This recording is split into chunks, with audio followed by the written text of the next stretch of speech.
রাহুলের বোন প্রিয়াঙ্কা বিদেশে পড়াশোনা করতে যায় আর সে ছোটবেলা থেকেই বিদেশে পড়াশোনা করে বড় হয়েছে। ফলে প্রিয়াঙ্কা প্রচন্ড পরিমাণে মডার্ন ছিল আর সেই সাথে সে বিদেশি চিন্তাধারায় বিশ্বাসী। অন্যদিকে রাহুল এবং তার বউ মানসী খুবই ঘরোয়া এবং সংস্কারী ধ্যান ধারণাতে বিশ্বাসী। প্রিয়াঙ্কা পড়াশোনা শেষ করে দেশে ফিরে আসে, তাই তার পরিবারের লোকজন খুবই খুশি।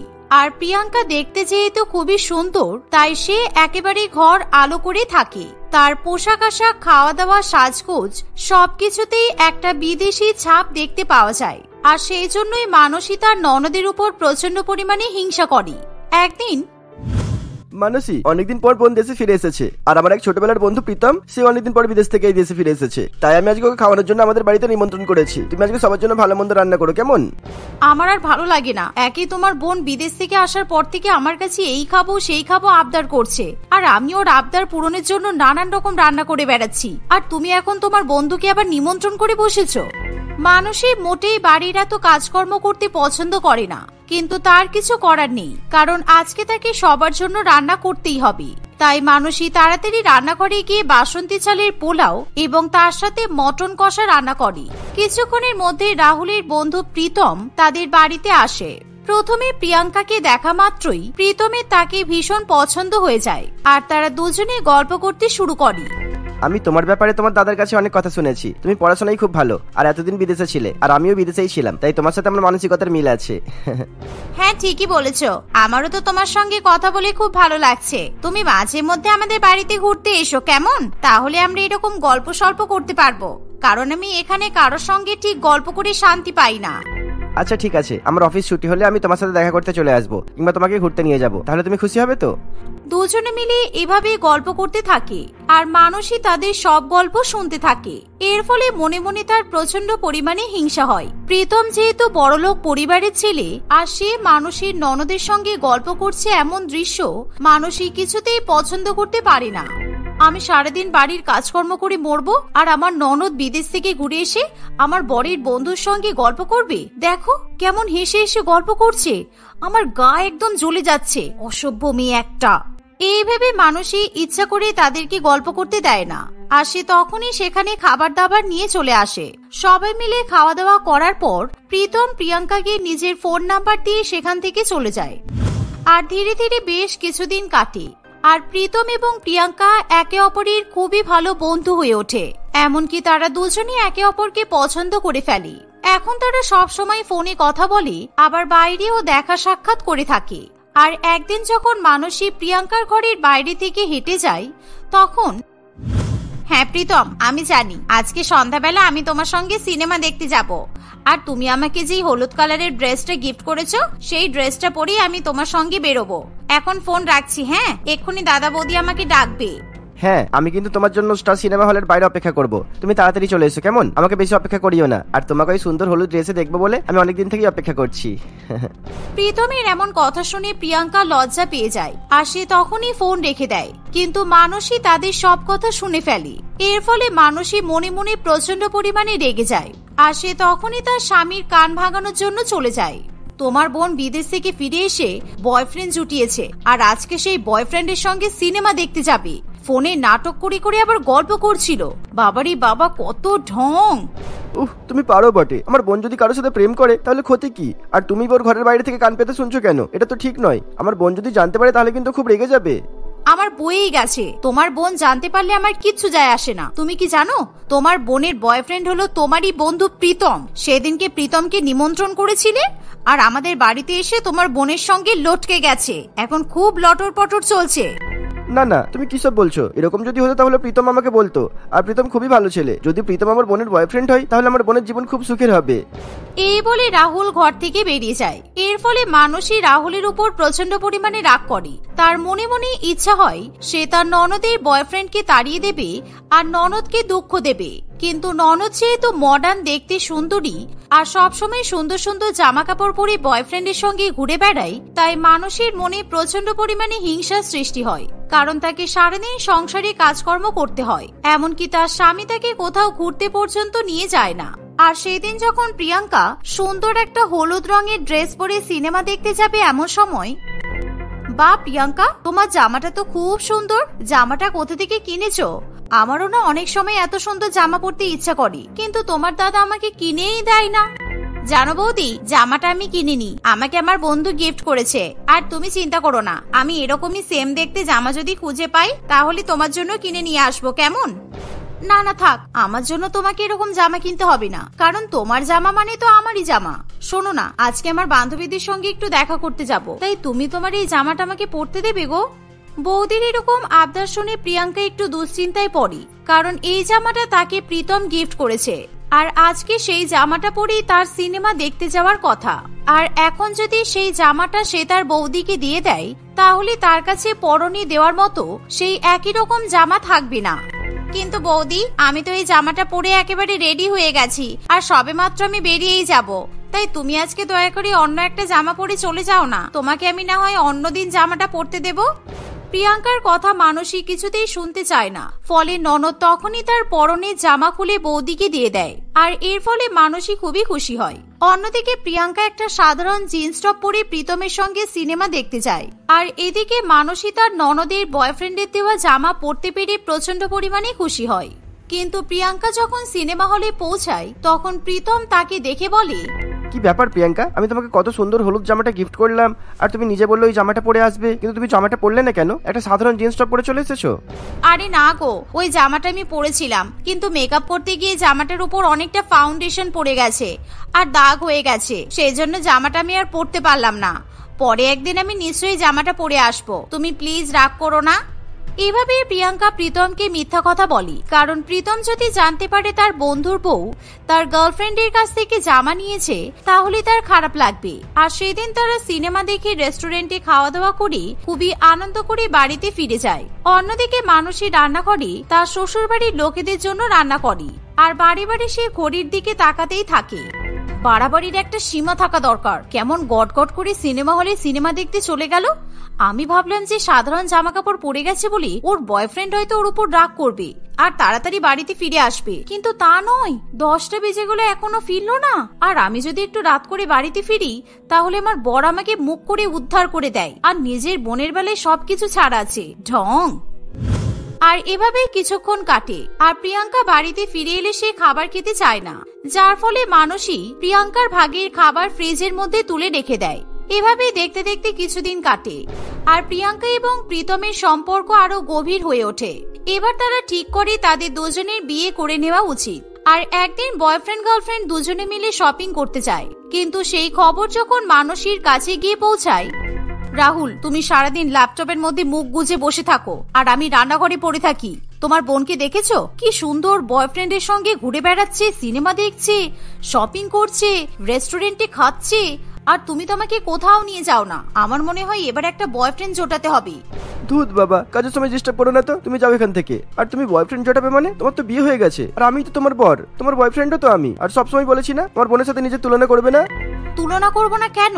এই বাড়িতে থেকে ও স্বাধীনভাবে ঘুরে বেড়াবে আর আমি বাড়িতে পরাধীন হয়ে থাকবো? এটা তো হতে পারে না। আমার স্বাধীনতা দরকার, আমারও ঘুরতে যেতে ইচ্ছা করে। আমার বোনের মতো স্বাধীন হতে গেলে ওর মতো কোয়ালিটি তৈরি করতে হবে। তোমার কি কোয়ালিটি আছে? হ্যাঁ, পড়াশোনা পর্যন্ত তো শেখোনি, আর আমার বোন বিদেশ থেকে পড়াশোনা শিখে এসেছে, তাই আমার বোন অনেক মডার্ন, তোমার মতো গাইয়া নয়। যাও এবার এখান থেকে। এই বলে রাহুল তার বউকে ঘর থেকে বেরিয়ে যেতে বলে, যার ফলে মানসীর প্রচন্ড পরিমাণে খারাপ লাগে, কারণ আজকে তার বর প্রথমবার তার সঙ্গে এতটা বাজে ব্যবহার করে। তাই মানসী নিজের মন ভালো করার জন্য ফেসবুক খোলে, এবং ফেসবুকে কিছু কিছু ফটো দেখে তার মন আরো বেশি খারাপ হয়ে যায়, কারণ ফেসবুকে তার ননদ বয়ফ্রেন্ডের সঙ্গে অনেক সুন্দর সুন্দর ফটো আপলোড করে, যা দেখে মানসীর আরো বেশি হিংসা হয়। নির্লজ্জ মেয়ে একটা, ফটো তুলতে গিয়ে যেন কোলে উঠে পড়বে। একটা ভালো বড়লোক বিদেশি ছেলেকে পটিয়ে নিয়ে এখন হাতির 5 পা দেখেছে, আর অন্যদিকে ওর দাদা আমাকে প্রত্যেক দিন অপমান করছে। আমার আর এই সংসারে থাকতে ভালো লাগে না। এভাবেই দেখতে দেখতে আরো কিছুদিন কাটে, আর প্রত্যেকদিন সকালবেলা প্রিয়াঙ্কা তার বয়ফ্রেন্ডের সঙ্গে ঘুরতে বেড়ায়, আর মানসী সবসময় তাদের উপর নজর রাখতে শুরু করে। একদিন প্রিয়াঙ্কা এবং তার বয়ফ্রেন্ড রেস্টুরেন্টে খেতে গেছে, এমন সময় মানসী সেই রেস্টুরেন্টে গিয়ে পৌঁছায়। ও বাবা, এই ব্যাপার! প্রিয়াঙ্কা, তুমি প্রীতমের সঙ্গে আজকে ডিনার করতে এই রেস্টুরেন্টে এসেছো, আর আমি যখন তোমাকে জিজ্ঞাসা করলাম যে তুমি কোথায় যাচ্ছ, তুমি বললে তোমার বান্ধবীদের সঙ্গে ঘুরতে যাচ্ছ।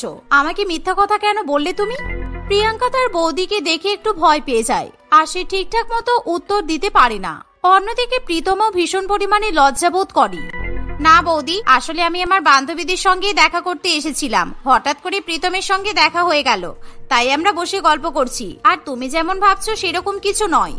এই চুপ করো, আমাকে আর পট্টি পড়াতে হবে না। আমি খুব ভালো করেই জানি তোমাদের দুজনের মধ্যে কি চলছে। তোমরা ফেসবুকে ফটো আপলোড করেছো, ঘুরতে বেড়াচ্ছ। প্রিয়াঙ্কা, তুমি তো ভালোই মিথ্যা কথা বলা শিখেছো। আমাকে সত্যি কথা বললে কি হয়? আমি কি তোমাদের সম্পর্কে বাধা দেব নাকি? না না বৌদি, আপনি আমাদের সম্পর্কে বাধা দিবেনই বা কেন? আর আপনি এই রেস্টুরেন্টে একা এসেছেন, আমার বন্ধু কোথায়? আমার বন্ধুকে না নিয়ে একা একা খেতে চলে এসেছেন? আমি একাই এসেছি। আসলে আমি পাশের দোকানে একটা শাড়ি কিনতে এসেছিলাম, সেখান থেকে আপনাদের দেখলাম, তাই এখানে চলে এলাম। এই বলে মানসী সেখান থেকে চলে যায়। আর এই ঘটনা মানসী যখন তার স্বামীকে গিয়ে জানায়, তখন তার স্বামী খুবই খুশি হয়, কারণ রাহুলও মনে মনে চায় যাতে প্রীতমের সঙ্গে প্রিয়াঙ্কার বিয়ে হয়। কিন্তু মানসী একেবারে ব্যাপারটার বিরুদ্ধে থাকে, কারণ সে প্রিয়াঙ্কার সুখ একেবারে সহ্য করতে পারে না। দেখতে দেখতে আরো কিছুদিন কাটে, আর একদিন হঠাৎ করে প্রীতম কাঁদতে কাঁদতে তাদের বাড়িতে আসে। আর প্রিয়াঙ্কা প্রীতমকে এরকম ভাবে কাঁদতে দেখে খুবই ভয় পেয়ে যায়। কি ব্যাপার প্রীতম, তুমি এখন এই সময় আমার বাড়িতে কি করতে এসেছো? আর তুমি কান্নাকাটি করছো কেন? কান্নাকাটি করবো না মানে? বেশ করেছি, কান্নাকাটি করেছি। কারণ তোমাদের মতো চিটিংবাজ মেয়ে আর তোমার দাদার মতো চিটিংবাজ ছেলে আমি একটাও দেখিনি। আমি যখন আজকে তোমাকে সকালে মেসেজ করলাম যে আজকে আমি তোমাদের বাড়িতে বিয়ের কথা বলতে আসবো, তখন তুমি আমাকে কি রিপ্লাই দিলে? হ্যাঁ, যে তুমি তোমার দাদার দেখা ছেলেকে বিয়ে করবে, আর তোমার দাদা চায় না আমার সাথে তোমার বিয়ে হোক। এতদিন তুমি আমার সাথে ঘুরলে ফিরলে, আর এত সহজে আমাকে ছেড়ে দিলে। প্রিয়াঙ্কা প্রীতমের কথা শুনে ভীষণ পরিমাণে অবাক হয়, কারণ সে প্রীতমকে এরকম কোনো মেসেজই পাঠায়নি। কিন্তু প্রীতম যখন সবার সামনে সেই মেসেজ দেখায়, তখন প্রিয়াঙ্কা নিজেই অবাক হয়ে যায়। এর ফলে প্রিয়াঙ্কার সকালবেলার ঘটনা মনে পড়ে। প্রিয়াঙ্কা যখন সকালবেলা বাথরুমে স্নান করতে যায়, তখন সে তার ফোন বৌদির হাতে ধরিয়ে দেয় আর বৌদিকে ফোনটা চার্জে বসিয়ে দিতে বলে। আর তখনই প্রীতম প্রিয়াঙ্কাকে মেসেজ করলে মানসী সেই মেসেজের রিপ্লাই দেয়। লুকিয়ে লুকিয়ে ননদের ফোনের পাসওয়ার্ডটা দেখে নিয়েছিলাম, এবার যা রিপ্লাই করার করে দিয়েছি, আর মেসেজগুলো ডিলিট করে দেব। কেউ বুঝতেই পারবে না যে এই কাজ আমার। আর 1 সেকেন্ডের মধ্যেই ওদের সম্পর্ক ভেঙে চুরমার। প্রিয়াঙ্কা যখন আসল ব্যাপারটা ধরতে পেরে তার বৌদিকে কথা শোনায়, তখন মানসী কিছুতেই তার মনের মধ্যে লুকিয়ে রাখা ক্ষোভ এবং হিংসা চেপে রাখতে পারে না। ফলে সবাই মানসীর উপর প্রচন্ড পরিমাণে রেগে যায়। কিন্তু মানসী নিজের ভুল বুঝতে পারে আর সে তার ননদের কাছে ক্ষমা চায়। প্রিয়াঙ্কার সঙ্গে তার বয়ফ্রেন্ডের ধুমধাম করে বিয়ে হয়ে যায়, আর সে খুব হাসি খুশি সংসার করতে থাকে।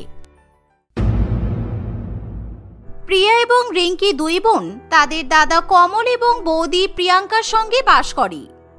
কিছুদিনের মধ্যেই প্রিয়ার দাদা বৌদি এক বড়লোক পরিবার দেখে প্রিয়ার বিয়ে দেয়। আর অন্যদিকে রিঙ্কি যেহেতু নিজের পছন্দ করা ছেলেকে বিয়ে করে, তাই সে অতটাও বড়লোক শ্বশুরবাড়িতে সংসার করার সৌভাগ্য পায় না। রিঙ্কির স্বামী রোহান ছিল মধ্যবিত্ত ঘরের ছেলে, তাই সে কোনো মতে নিজেদের সংসার চালায়।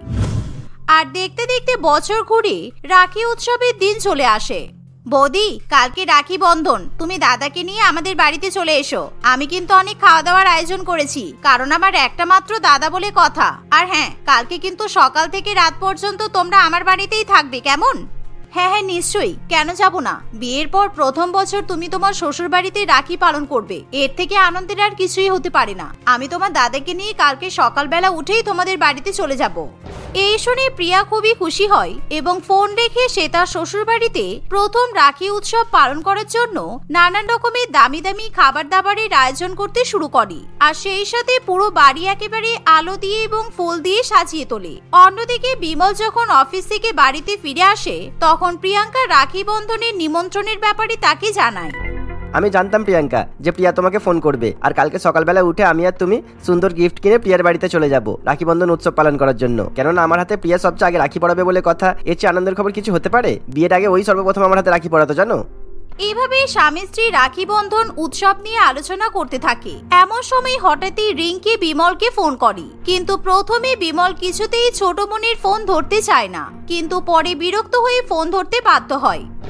দাদা, কালকে তো রাখি বন্ধন, তাই আমি ভাবছিলাম বাড়িতে গিয়ে তোর হাতে রাখি পরিয়ে আসবো, কিন্তু তুই যদি বাড়িতে না থাকিস, তাই আমি তোকে ফোন করে বলে দিলাম কালকে সকালবেলার দিকে তুই একটু বাড়িতে থাকিস প্লিজ। না না, ভুলেও আমার বাড়িতে আসার চেষ্টা করবি না, কেননা কালকে প্রিয়া আমাকে রাখি বন্ধন উৎসব পালন করার জন্য শ্বশুর বাড়িতে নিমন্ত্রণ করেছে। আর আমি প্রিয়ার বাড়ি যাওয়া ছেড়ে তোর জন্য বাড়িতে থেকে অপেক্ষা করবো? ওই তো গরিব পরিবারে বিয়ে করেছিস, আর একটা সরু ফিতে টাইপের রাখি নিয়ে আসবি, সেটাকে আমার হাতে বেঁধে দিবি। সুতরাং তোকে আর আমাকে রাখি পড়াতে হবে না, আমি আমার আদরের বোন প্রিয়ার বাড়িতে রাখি পড়তে যাবো। এভাবেই বিমল তার ছোট বোনকে উল্টোপাল্টা কথা শোনায় আর মুখের উপর ফোন কেটে দেয়। রিঙ্কি এত অপমান শুনি চোখে জল চলে আসে। বিয়ের আগে প্রত্যেক বছর রাখি উৎসবে তার বড় বোন আগে বিমলের হাতে রাখি পরাতো, আর তারপরেই ছোট বোন বিমলকে রাখি পরাতো। কিন্তু ছোট বোন রিঙ্কি যেহেতু নিজে পছন্দ করে গরিব ছেলেকে বিয়ে করেছে, তাই সেই বিষয়টা বিমল মেনে নিতে পারে না। আর সেই জন্য বিমল সবসময় তার বড়লোক বোনের হয়ে কথা বলে। রোহন, তোমাকে কালকে আর কোনো বাজার করতে হবে না, কারণ আমার দাদা বাড়িতে থাকবে না, তাই কিছু কেনাকাটা করার দরকার নেই। আমি ভেবেছিলাম কালকে ইলিশ মাছ কিনে নিয়ে গিয়ে দাদাকে রান্না করে খাওয়াবো, কিন্তু তোমার দাদা তো আমার কাছে রাখি পরতেই চায় না, তাই এসবের কোনো দরকার নেই। আর হ্যাঁ, আমি আমার দাদার জন্য যে রাখিটা কিনে এনেছি সেটা আমি ভালো করে তুলে রেখে দেব। রিঙ্কির মুখে এমন কথা শুনে রোহানেরও খুবই খারাপ লাগে, আর রোহান গরিব হওয়ায় নিজেকে দোষারোপ করতে শুরু করে। দেখতে দেখতে একদিন কাটে, আর পরের দিন ছিল রাখি বন্ধনের উৎসব। রাখি বন্ধনের দিন সকালবেলা বিমল একটা সুন্দর পাঞ্জাবি পরে তার বড় বোনের বাড়িতে যাওয়ার জন্য তৈরি হয়ে নেয়। বিমল এবং তার বউ ক্যাব বুক করে প্রিয়াদের বাড়ির উদ্দেশ্যে রওনা দেয়। কি ব্যাপার, তুমি চুপ করে বসে আছো কেন? একটু পরেই তো আমরা প্রিয়াদের বাড়িতে চলে যাব, আর প্রিয়াদের বাড়ির সামনে কিন্তু বড় কোনো শপিং মল নেই, তাই আমরা বরং সামনের শপিং মল থেকেই প্রিয়ার জন্য দামি দামি গিফট কিনে নিই। হ্যাঁ, তুমি একদম ঠিক কথাই বলেছো। এই যে ড্রাইভার দাদা, গাড়িটাকে একটু সাইড করান তো, আমি রাখি বন্ধনের জন্য গিফট কিনতে যাব। এই শুনে ড্রাইভার গাড়ি সাইড করে দিলে বিমল এবং প্রিয়াঙ্কা প্রিয়ার জন্য দামি দামি গিফট কিনতে চলে যায়। তারা দুজনে মিলে দামি দামি শাড়ি গহনা অনেক কিছুই কেনে। কেনাকাটা হয়ে গেলে তারা আবার গাড়িতে উঠে পড়ে, আর কিছুক্ষণের মধ্যেই তারা প্রিয়ার বাড়িতে গিয়ে পৌঁছায়। প্রিয়া তার দাদা বৌদিকে দেখে খুবই খুশি হয়, আর সে বাড়ির দরজায় তাদেরকে বরণ করার জন্য অনেক সুন্দর সুন্দর জিনিস নিয়ে দাঁড়িয়ে থাকে। দাদা, তুই এসেছিস, আমি খুব খুশি হয়েছি। দেখ, তোর জন্য আমি আমার শ্বশুর বাড়ি কি সুন্দর করে সাজিয়েছি। আমার দাদা প্রথমবার আমার শ্বশুর বাড়িতে রাখি পড়তে এসেছে, এর থেকে আনন্দের ব্যাপার আর কি হতে পারে। I am so excited. আর এই নে, তোর জন্য আমি রাখির গিফট এনেছি। বিয়ের পর তো প্রথম রাখি, তাই তোকে ভালো ভালো গিফট না দিলে হয় বল? আর তাড়াতাড়ি করে আমার হাতে রাখিটা পরাতো, আমার ভীষণ খিদেও পেয়েছে। আর আমি যে মটন কষা ইলিশ মাছের ঝোল ভালোবাসি, সেটা রান্না করেছিস তো? শেয়ার বলতে, তোর জন্য আমি স্পেশালি সব রান্না বড় বড় রেস্টুরেন্টে শেফকে দিয়ে রান্না করিয়েছি, আর তোর রাখিটাও আমি একটা বড় শোরুম থেকে কাস্টমাইজ করে বানিয়েছি। এই কথা শুনে বিমল খুবই খুশি হয়। কিছুক্ষণের মধ্যেই প্রিয়া সেই দামি রাখি তার দাদার হাতে পরিয়ে দেয়, আর এভাবেই রাখি বন্ধনের দিন তারা সবাই মিলে আনন্দ করতে শুরু করে। আর কিছুক্ষণ পরেই তারা সবাই মিলে একসঙ্গে টেবিলে বসে খাওয়া দাওয়া করতে শুরু করে। কিরে দাদা, তুই কি রিঙ্কির বাড়িতে রাখি পড়তে যাবি না? রিঙ্কি তোকে নিজের শ্বশুর বাড়িতে ইনভাইট করেনি? না না, তুই খেপেছিস নাকি? আমি ওর ওই গরিব শ্বশুর বাড়িতে রাখি বন্ধন উৎসব পালন করতে যাব? আর হ্যাঁ, ও আমাকে কালকে ফোনও করেছিল, বলছিল যে আমাকে রাখি পড়াতে আসবে, কিন্তু আমি না করে দিয়েছি, কেননা ওর ওই গরিব বরকে আমার একদম সহ্য হয় না। আমার বাড়িতে আসবে, আমাকে রাখি পড়াবে, আর আমার বউয়ের ঘাড়ের ওপরে বসে গিলে চলে যাবে। বিমলের কথা শুনে প্রিয়া জোরে জোরে হেসে ওঠে, কারণ সেও রিঙ্কি এবং রিঙ্কির স্বামীকে ঠিক পছন্দ করতে পারে না। তাই প্রিয়াও তার ছোট বোনের নামে দাদার সঙ্গে পরনিন্দা পরচর্চা করতে শুরু করে দেয়। ঠিক বলেছিস দাদা। আর জানিস, কিছুদিন আগে ও নিজের বরের জন্য আমার কাছে চাকরি চাইতে এসেছিল। আমি তো আমার বরকে একদমই বারণ করে দিয়েছি যে একদম ওদেরকে চাকরি দেওয়ার কোনো দরকার নেই। যখন ওই গরিব ছেলেটাকে বিয়ে করেছিল তখন ওর কিছু মনে ছিল না, আর আমার তো মনে হয় আজকে রাখির দিনেও তোর কাছে কোনো ধান্দা করতে আসবে। আচ্ছা ছাড় এখন ওসব কথা। এই বলে প্রিয়া তার দাদাকে গরম গরম ইলিশ মাছ নিজের হাতে পরিবেশন করে খাওয়ায়, আর রাখির উপহার হিসেবে তার দাদাকে একটা বড় হিরের চেন এবং ওয়াশিং মেশিন গিফট করে। সেই উপহার পেয়ে বিমল এবং তার বউ খুবই খুশি হয়। অন্যদিকে বিমলের ছোট বোন বারবার রাখি বন্ধন উৎসবের শুভেচ্ছা জানানোর জন্য বিমলকে ফোন করতে থাকে, কিন্তু বিমল কিছুতেই ফোন ধরতে চায় না। আর এর ফলে রিঙ্কি তার নিজের দিদিকেই ফোন করে। কি হয়েছে রে, তুই আজকে আবার আমাকে ফোন করতে গেলি? এখন আমি রাখি উৎসব পালন করতে ভীষণ ব্যস্ত আছি, আমাকে একদম ডিস্টার্ব করবি না, ঠিক আছে? না, আসলে আমি অনেকক্ষণ ধরে দাদাকে শুভেচ্ছা জানানোর জন্য ফোন করছিলাম, কিন্তু দাদা তোমার ফোন ধরছে না, তাই আমি ভাবলাম বিমলদা তোর বাড়িতেই তো গেছে, তাই তোকে একবার ফোন করি দাদার সঙ্গে কথা বলবো বলে। তুই আমার হয়ে দাদাকে রাখি বন্ধনের শুভেচ্ছা জানিয়ে দিবি, আর দিদি তোকেও রাখি বন্ধনের অনেক অনেক শুভেচ্ছা জানাই। এই আমার সাথে একদম নাটক করবি না, ঠিক আছে? কারণ আমি ভালো করেই জানি তোর এখন টাকার দরকার। রাখি বন্ধনের শুভেচ্ছা জানিয়ে আমাদের কাছ থেকে টাকা নেওয়ার ধান্দা করছিস, তাই তো? আর শোন, এরপর থেকে কোনো রকমের শুভেচ্ছা জানাতে আমাকে কিংবা দাদাকে ফোন করার দরকার নেই। এই বলে প্রিয়া ফোন রেখে দেয়। আর রাখি বন্ধনের দিন এরকম অপমানিত হয়ে রিঙ্কি ভীষণ পরিমাণে কান্নাকাটি করতে শুরু করে। সেই মুহূর্তে হঠাৎ করে রিঙ্কির দরজার কলিং বেল বেজে ওঠে। আর সে দরজা খুলে দেখে যে একটা ডেলিভারি বয় দাঁড়িয়ে আছে, আর তার হাতে রাখি বন্ধনের জন্য একটা গিফটও আছে। দাদা, এই পার্সেলটা আমার আর লাগবে না, এটা ফেরত দিয়ে দিন কিংবা আমার অর্ডারটা ক্যান্সেল করে দিন, কারণ আমার দাদা আমার কাছে রাখি পড়তে চাইছে না। তাই বেকার বেকার রাখি বন্ধনের গিফট নিয়ে আমি কি করব? আমার দাদার কাছে এই গিফটের কোনো মূল্য নেই। দেখুন, আজকে রাখির দিন, আর এই অর্ডারটা যদি পূর্ণ না হয় তাহলে আমার মাহিনা ঢুকবে না। সুতরাং দয়া করে এই অর্ডারটা ক্যান্সেল করে দেবেন না, আর একটা বারের জন্য গিফটটা রেখে নিন। দেখবেন আপনার দাদা ঠিক আপনার কাছে রাখি পড়তে আসবে, কিন্তু এই গিফটটা আমাকে ফিরিয়ে দেবেন না। আপনি কেন বুঝতে চাইছেন না? আমার কাটা গায়ে নুনের ছিটা দিচ্ছেন আপনি। আমার দাদা আমার কাছ থেকে কোনো রকম গিফট নিতে চাই না, এমনকি আমার কাছ থেকে রাখিও পড়তে চাই না। তাই আমি এই গিফটটা রেখে বেকার বেকার কি করব বলুন? এভাবেই কথা বলতে বলতে রিঙ্কি সেই ডেলিভারি বয়ের সামনে কেঁদে ফেলে। আর এই দেখে সেই ডেলিভারি বয়েরও খুবই কষ্ট হয়। আপনার কান্না দেখে আমার ভীষণ পরিমাণে কষ্ট লাগছে। আর আজকে যদি আমার একটা বোন থাকতো তাহলে আমি দাদা হিসেবে কোনোদিন আমার বোনের চোখে জল আসতে দিতাম না। তাই আমি আপনাকে একটা কথা বলতে পারি যে আজকে আপনি আমার হাতে রাখি পরিয়ে দিন, আর এই গিফটটা আপনি আমাকে দিন। আমি আমার বোনের হাত থেকে গিফট পেলে খুব খুশি হব। দেখুন, আমার হাতে একদম ফাঁকা হয়ে আছে। রিঙ্কি এই কথা শুনে নিজের কান্না কিছুতেই ধরে রাখতে পারে না, কারণ একজন ভাই যে তার কাছ থেকে রাখি পড়তে চায় না, সে তার জন্য কান্নাকাটি করছে, কিন্তু একজন জেচে পড়ে তার কাছে রাখি পড়তে চাইছে। এর ফলে রিঙ্কি সঙ্গে সঙ্গে ঘর থেকে তার দাদার জন্য তুলে রাখা রাখি নিয়ে চলে আসে, আর সেই রাখি সে ডেলিভারি বয়ের হাতে পরিয়ে দেয়। এমনকি রিঙ্কি সেই উপহার ডেলিভারি বয়কেই দিয়ে দেয়। দিদি, আপনি খুব ভালো থাকবেন। আর এই নিন আমার তরফ থেকে আপনার একটা গিফট। আপনি যেমন আমাকে গিফট দিলেন এবং আমারও আপনাকে গিফট দিয়ে কর্তব্য, তাই 100 টাকা রাখুন, আপনি মিষ্টি কিনে খাবেন। এই বলে ছেলেটি খুশি হয়ে সেখান থেকে চলে যায়। আর রিঙ্কি রাখির গিফট হিসাবে টাকাটা তুলে রেখে দেয়। আর রিঙ্কি সেই ডেলিভারি বয়কে নিজের ভাই হিসেবে রাখি পরাতে পেরে মনে মনে খুবই খুশি হয়। এর থেকে ভালো রাখি বন্ধন উৎসব রিঙ্কি আগে কখনো পালন করতে পারেনি। এভাবেই দেখতে দেখতে কিছুদিন কাটে, আর চোখের সামনে 1 বছর পেরিয়ে পরের বছর রাখি উৎসবের দিন চলে আসে। আর হঠাৎ করে প্রিয়া একদিন তার দাদাকে ফোন করে। দাদা, আমি বাধ্য হয়ে তোকে ফোন করছি। আমার স্বামী আমাকে অনেক অত্যাচার করছে। আমি যেই বলেছি যে তোকে আমি রাখি বন্ধনের জন্য আমার বাড়িতে ডাকবো, তখন থেকে আমার উপর অত্যাচার করছে। ওরা ভাবছে তুই আর বৌদি নাকি শুধুমাত্র টাকা দেখে আমাদের সঙ্গে মিশিস, কিন্তু এটা তো সত্যি নয়। বল, আমি ঠিক করেছি আমি সব ছেড়ে বাপের বাড়িতে ফিরে যাব, আর আমি বাপের বাড়িতে গিয়েই তোকে রাখি পরাবো। প্রিয়াকে এরকম কান্নাকাটি করতে দেখে বিমল খুবই ভয় পেয়ে যায়, কিন্তু সে মনে মনে একদমই চায় না যে তার বিবাহিত বোন বাপের বাড়িতে চলে আসুক, তাহলে সমাজে তাকে নানান রকম কথা শুনতে হবে। তাই বিমল তার বোনকে নিজের বাড়িতে আসতে বারণ করে দেয়। এর ফলে প্রিয়ার মাথায় একেবারে আকাশ ভেঙে পড়ে, কারণ যেখানে প্রিয়া তার দাদাকে নিজের প্রাণের থেকে বেশি ভালোবাসে, সেখানে বিমল তার সঙ্গে এরকম খারাপ ব্যবহার করছে। প্রিয়া, তোর কি মাথা খারাপ হয়ে গেছে? তুই একজন বিয়ে করা বউ হয়ে কেন আমার বাড়িতে এসে থাকবি? আর আমার বউ একদম মেনে নেবে না এটা যে ননদ বাড়িতে এসে থাকুক। তাই তুই তোর বরের সাথেই মানিয়ে নে। আর হ্যাঁ, আমি না হয় রাখি পড়তে নাই গেলাম, তাই বলে তুই আমাকে রাখি পরানোর জন্য সংসার ছেড়ে চলে আসবি? এরকম রাখি বন্ধন উৎসবের কোনো দরকার নেই। এই বলে বিমল ফোন কেটে দিলে প্রিয়া আরো বেশি কান্নাকাটি করতে শুরু করে। আর অন্যদিকে প্রিয়ার স্বামী তার উপর আরো অত্যাচার করতে থাকে। এর ফলে প্রিয়া কাঁদতে কাঁদতে বাড়ি থেকে বেরিয়ে রিঙ্কির শ্বশুর বাড়িতে গিয়ে পৌঁছায়। আর সেখানে গিয়ে রিঙ্কিকে সব সত্যি ঘটনা জানায়।